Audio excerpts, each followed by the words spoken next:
ke Dinas Perkintaru, sistem pengembangan air minum pedesaan spam perdesaan itu RTLH juga menjadi program bupati. Kemudian Dinas Pendidikan dan Kebudayaan, pembangunan ruang kelas baru SD, pembangunan ruang kelas baru SMP, gedung PAUD, rehab ringan dan lain sebagainya. Bon paket A, bon paket B, bon paket C.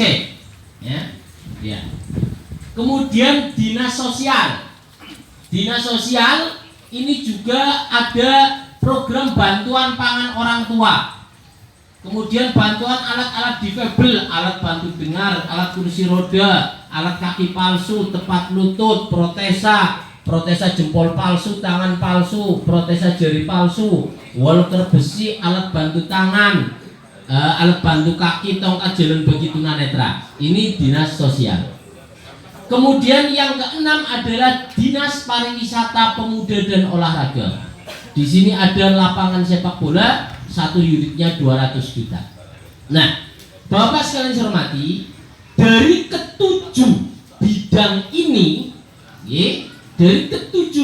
ini, pada kesempatan siang hari ini kita nanti hanya akan menghasilkan 3 apa-apa yang diputuskan sesuai yang ada di dalam kamus usulan. Monggo mana yang paling prioritas untuk bisa diusulkan. Nanti jenengan bisa usul. Lah usul itu nanti akan dinilai, pikirkan. Di sini ada BPD, di sini ada kepala desa terpilih, di sini ada pemerintahan desa dan lain sebagainya. Sehingga pada akhirnya apa? Jenengan nanti hanya memutuskan akan menghasilkan 3 usulan saja yang semuanya itu sudah tercover di dalam dari kecamatan, dari Koramil, dari Polsek yang mewakilinya. Yang saya hormati pemerintahan Desa Banjaragung, dari sekarang Bapak Alisin yang menjabat menjadi PJ dan perangkat Desa Banjaragung, dan yang saya hormati dari BPD, dari LPMD, dari RT RW, para tokoh masyarakat,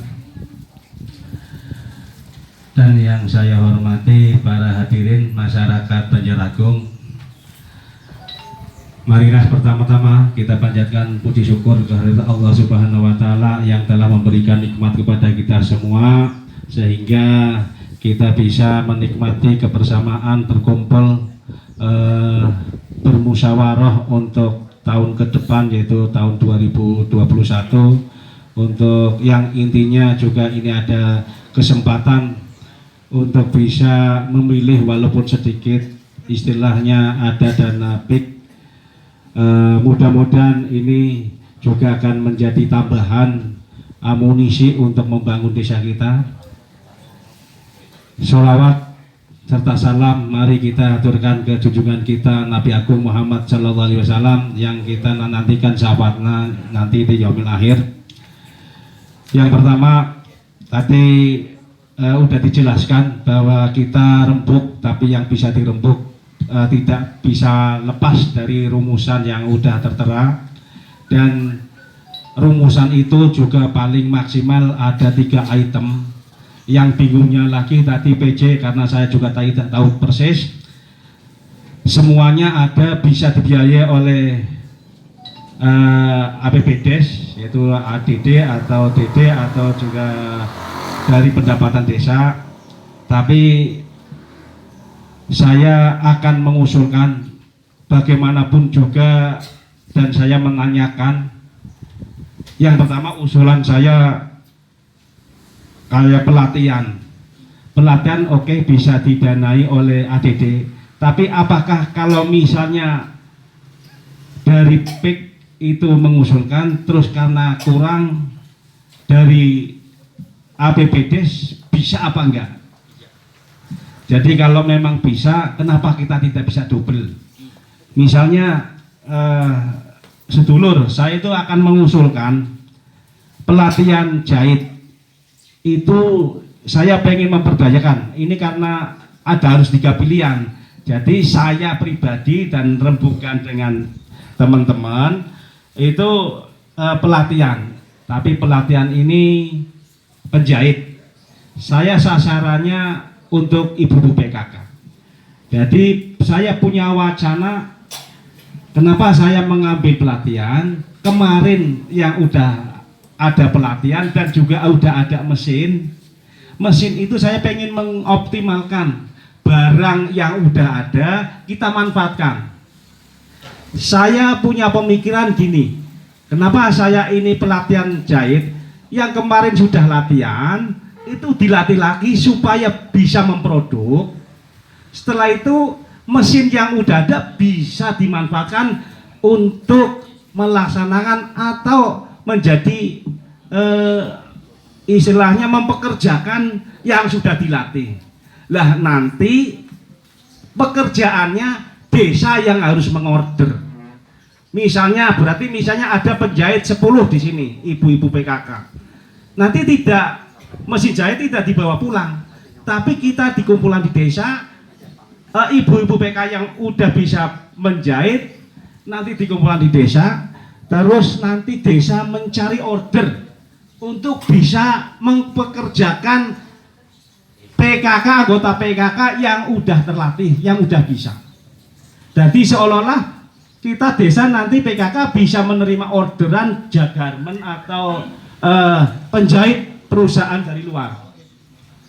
Karena kalau udah yang biasa-biasa itu tidak akan jalan. Misalnya pelatihan penjahitan terus dikasih mesin, terus misalnya satu desa ada 10 orang, apa mau jadi penjahit di desa semua? Nggak mungkin. Jadi pemikiran saya ya gitu. Nanti istilahnya kita kumpulkan penjahit itu, saya cari order. Nah itu yang pertama. Yang kedua, informasi. Jadi saya di sini milih pelatihan penjahit dan juga jambanisasi. Tapi jambanisasi juga bisa didanai oleh dana BPDes atau DD atau DD. Tapi kalau semuanya didanai APBDes, berarti dana APBDes itu juga akan terkurang. Padahal target kita masih sangat jauh. Karena informasi ini yang belum terjambanisasi untuk 2021 kira-kira sekitar 191.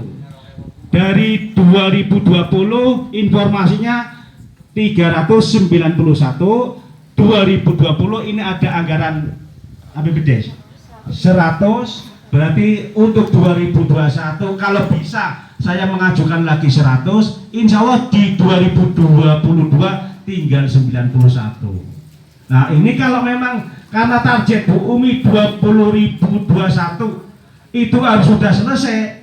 Kalau bisa yang 91 dibarengin di 2021 supaya 2021 udah lunas 100%. Tapi kalau misalnya ini dianggarkan di APBDes, bebannya APBDes terlalu besar. Karena di situ harus menyelesaikan sekitar 191 jambanisasi. Yang kedua itu. Terus yang ketiga, saya mengajukan RTLH. Itu kenapa saya itu juga majukan? Karena gini, mumpung ada kesempatan, dampak ini banjir ini cukup terasa di masyarakat Banjaragung. Bebannya kalau ini diambilkan di sini semua, dipik semua nggak mungkin cukup. Terus diambilkan APBDes juga terlalu berat. Nah, ini mumpung ada dana PIK, ini kita ya untung-untung dapat banyak, kalau enggak ya dapatnya seberapa, minimal untuk bisa mengurangi beban APBDes gitu. Jadi saya usulannya seperti itu. Dan monggo bapak-bapak ibu-ibu yang misalnya setuju ya monggo, kalau tidak setuju ya harus pilih yang mana? Monggo saya serahkan untuk pengusulan yang lainnya.